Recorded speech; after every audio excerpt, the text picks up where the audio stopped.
Assalamu alaikum friends, welcome to my channel MBBS MBDS lectures.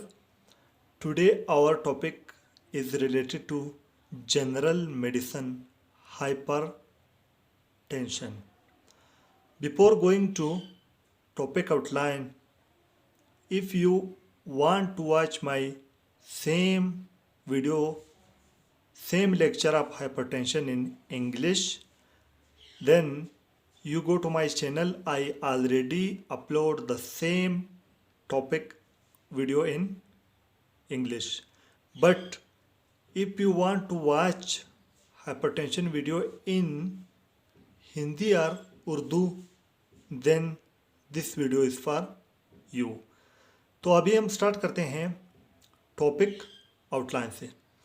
Hypertension की जो topic outline है, ये जो टॉपिक है, इसमें हम पूरा हाइपरटेंशन के जो चैप्टर है वो हम पढ़ेंगे. इसमें हम सबसे पहले टॉपिक आउटलाइन में हम क्या पढ़ेंगे? हम हाइपरटेंशन की डिफिनेशन पढ़ेंगे, हम उसके ग्रेड्स पढ़ेंगे, हम उसकी एटियोलॉजी पढ़ेंगे, हम हाइपरटेंशन की पैथोफिजियोलॉजी पढ़ेंगे, हम हाइपरटेंशन के क्लिनिकल फीचर पढ़ेंगे और उसकी कॉम्प्लिकेशन पढ़ेंगे, इन्वेस्टिगेशन पढ़ेंगे, लास्ट में उसकी ट्रीटमेंट और मैनेजमेंट पढ़ेंगे. तो सबसे पहले हम स्टार्ट करते हैं हाइपरटेंशन की डिफिनेशन से कि हाइपरटेंशन है क्या. देखो, आमतौर पर जब हम गुस्सा होते हैं तो हमारा ब्लड प्रेशर क्या हो जाता है? बढ़ जाता है. तो क्या इसे हम हाइपरटेंशन कहेंगे? नहीं कहेंगे.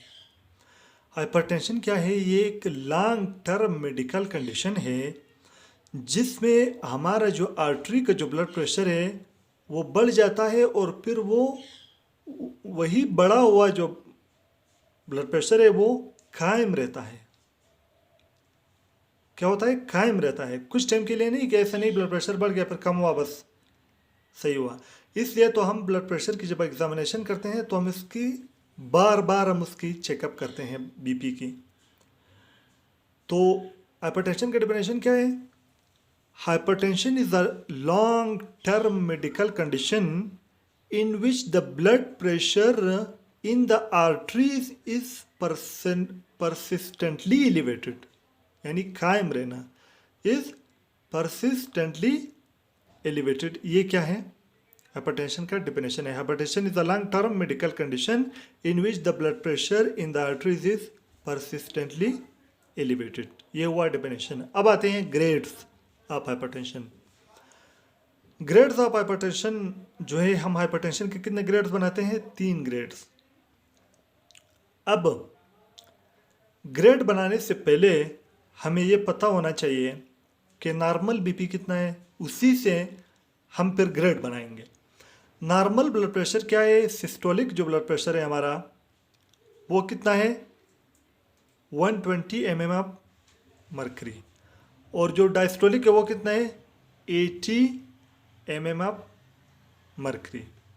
अब ग्रेड्स हम कैसे बनाते हैं उसके लिए एक सिंपल तरीका है.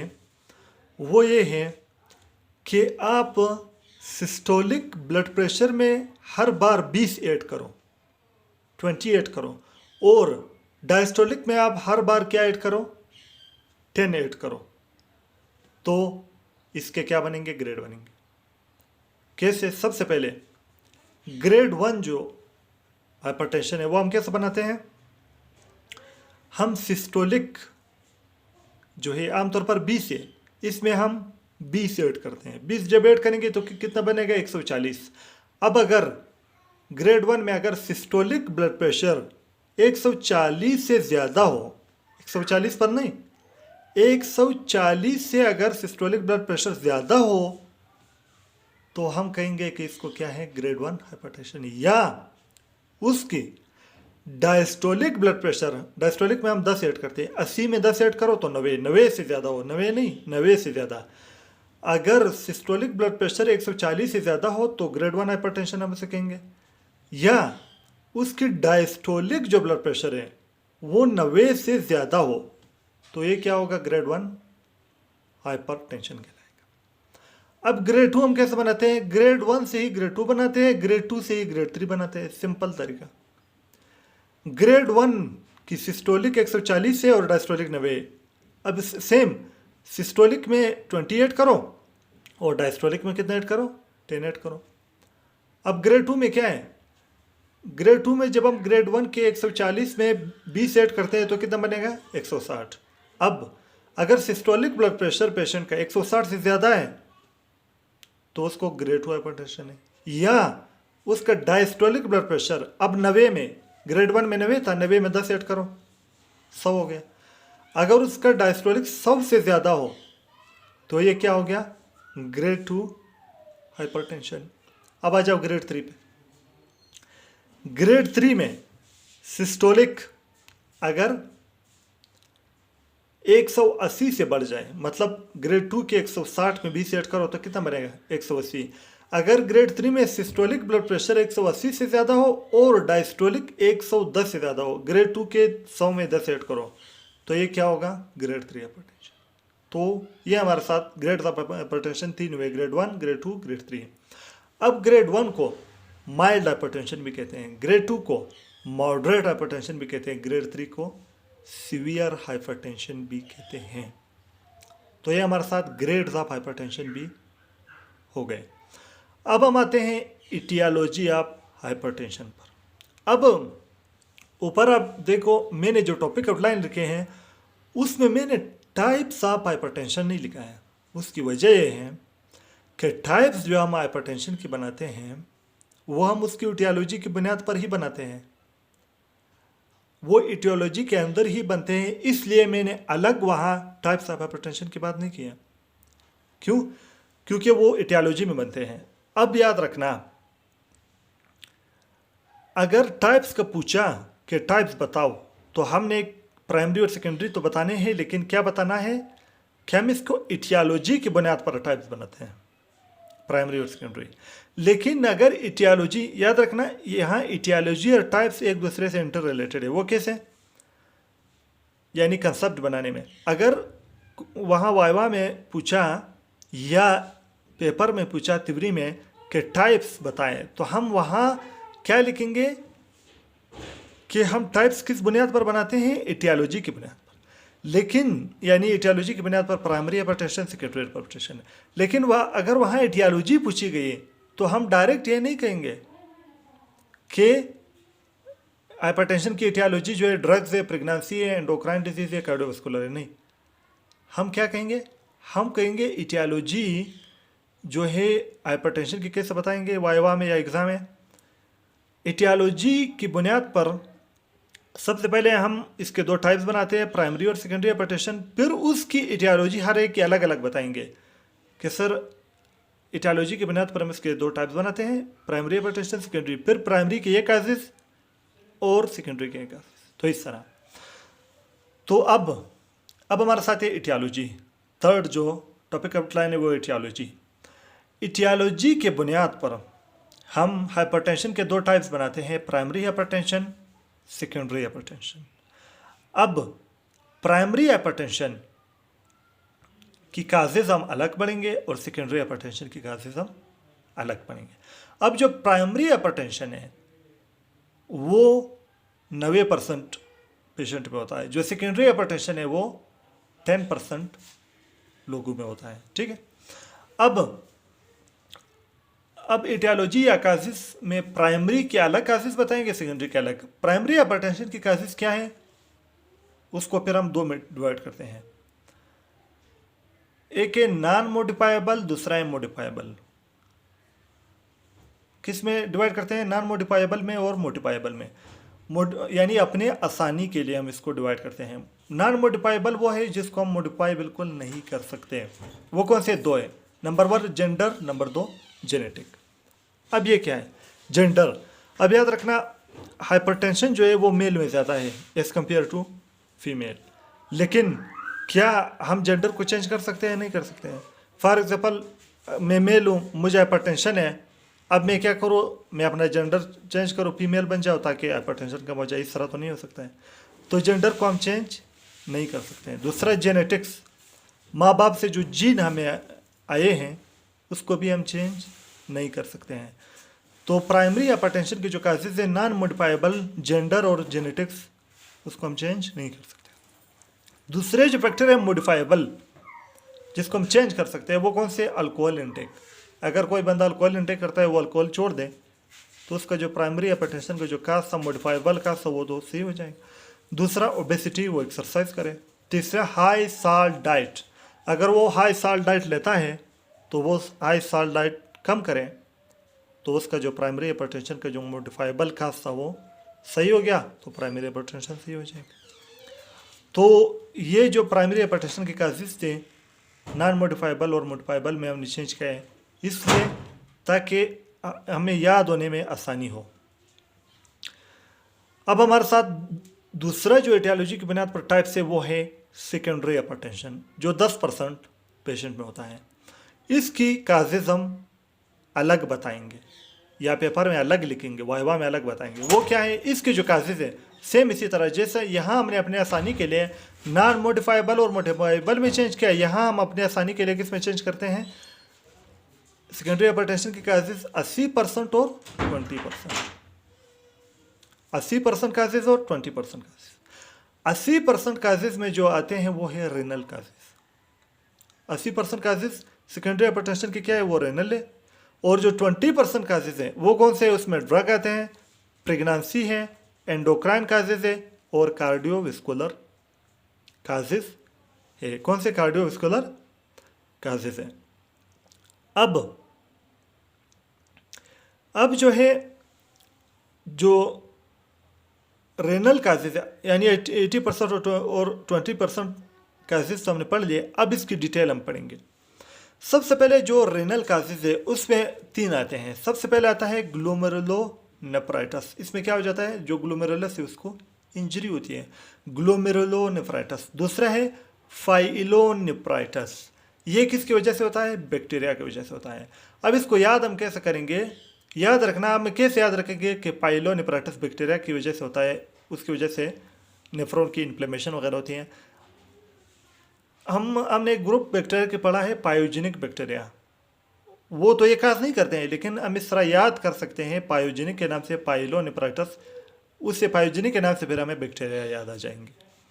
तो इसका खास बैक्टीरिया। तीसरा है पॉलीसिस्टिक किडनी डिजीज। तो रेनल में 3 आते हैं। नंबर 1 ग्लोमेरुलोनेफ्राइटिस, दूसरा पाइलोनेफ्राइटिस, तीसरा पॉलीसिस्टिक किडनी डिजीज। अब पॉलीसिस्टिक किडनी डिजीज में क्या होता है? इसमें फ्लूइड फिल्ड सिस्ट बन जाते हैं किडनी में, इसे कहते हैं पॉलीसिस्टिक किडनी डिजीज। तो 80% में जो रेनल थे उसमें जो 3 आते हैं वो हमने डिटेल में पढ़ लिए। अब 20% में जो आते हैं, ड्रग है, प्रेगनेंसी है, एंडोक्राइन है, कार्डियोवास्कुलर है, इसको अभी हम डिटेल में पढ़ेंगे। अब सबसे पहले एंडोक्राइन काजेस कौन से हैं? एंडोक्राइन काजेस में आते हैं number 1 cushion syndrome. Cushion syndrome में क्या होता है? इसमें कार्टिकोस्टेरॉइड बढ़ जाता है, जिसकी वजह से ब्लड प्रेशर बढ़ जाता है। दूसरा है पियोक्रोमोसाइटोमा। क्रोमोसाइटोमा में एपिनेफ्रिन बढ़ जाता है, तो उसकी वजह से हाइपरटेंशन होता है। तीसरा है एक्रोमेगेली। एक्रोमेगेली में ग्रोथ हार्मोन बढ़ जाता है, उसकी वजह से हाइपरटेंशन होता है। चौथा है कॉर्न सिंड्रोम। इसमें ग्लूकोकॉर्टिकॉइड और मिनरल कॉर्टिकॉइड क्या हो जाते हैं? बढ़ जाते हैं, जिसकी वजह से क्या होता है? हाइपरटेंशन होता है। नेक्स्ट है कार्डियोवास्कुलर काजेस। इसमें 2 है, एक है रेनल आर्टरी स्टेनोसिस, दूसरा है कोआर्टेशन ऑफ ओर्टा। यहाँ मैंने क्या लिखा है? ओर्टेशन ऑफ ओर्टा लिखा है। ये ओर्टेशन ऑफ ओर्टा नहीं है, ये क्या है? कोआर्टेशन ऑफ ओर्टा है। ये क्या है? कोआर्ट। तो ये हमारे साथ क्या है? कोआर्टेशन ऑफ ओर्टा है। अब रेनल आर्टरी स्टेनोसिस क्या है, कोआर्टेशन ऑफ ओर्टा क्या है, इसको हम इस डायग्राम से समझेंगे। अब सबसे पहले हम देखते हैं रेनल आर्टरी स्टेनोसिस को। ये हमारे साथ 2 किडनी हैं, इसकी तरफ रेनल आर्टरी गई है। रेनल आर्टरी स्टेनोसिस में क्या हो जाता है? जो रेनल आर्टरी है वो नैरो हो जाता है, स्टेनोस हो जाता है। ये जो हमारे साथ लेफ्ट साइड पे किडनी है, इसकी रेनल आर्टरी नॉर्मल है, नैरो नहीं है, लेकिन राइट साइड पे क्या है? नैरो है, इसे कहते हैं रेनल आर्टरी स्टेनोसिस। दूसरा हमारे साथ है कोआर्टेशन ऑफ ओर्टा। कोआर्टेशन ऑफ ओर्टा क्या है? ये नॉर्मल ओर्टा है और ये कोआर्टेशन ऑफ ओर्टा हुआ है। कोआर्टेशन ऑफ ओर्टा का ही मतलब है कि नोरोइंग ऑफ ओर्टा। लेकिन ओर्टा नेरो कैसा होता है, इसमें इंडेंटेशन हो जाता है। जैसे कि गाड़ी जो है एक्सीडेंट होती है तो उसमें क्या हो जाता है, डेंट पड़ जाता है। तो इंडेंटेशन ऑफ ओर्टा जो हो जाती है उसे कहते हैं कोआर्टेशन ऑफ ओर्टा, फिर वो जगह नेरो होता है, इसकी वजह से ब्लड प्रेशर का होता है। ठीक है, अब कार्डियोवास्कुलर काजेज भी हमने पढ़ लिया है। तीसरा जो काज है वो है ड्रग्स। ड्रग्स जो है उसमें कौन से आते हैं, उसमें हमारे साथ सेलिकोक्सिब आता है, ये एंसिड्स है। ये क्या करता है, ये किडनी से वाटर और साल्ट की रिटेंशन करता है। दूसरा इसमें स्टेरॉइड्स है, जैसे कि मिनरल कॉर्टिकॉइड, ग्लूकोकॉर्टिकॉइड। और तीसरा है ओरल कॉन्ट्रासेप्टिव ड्रग्स जो फीमेल यूज़ करते हैं।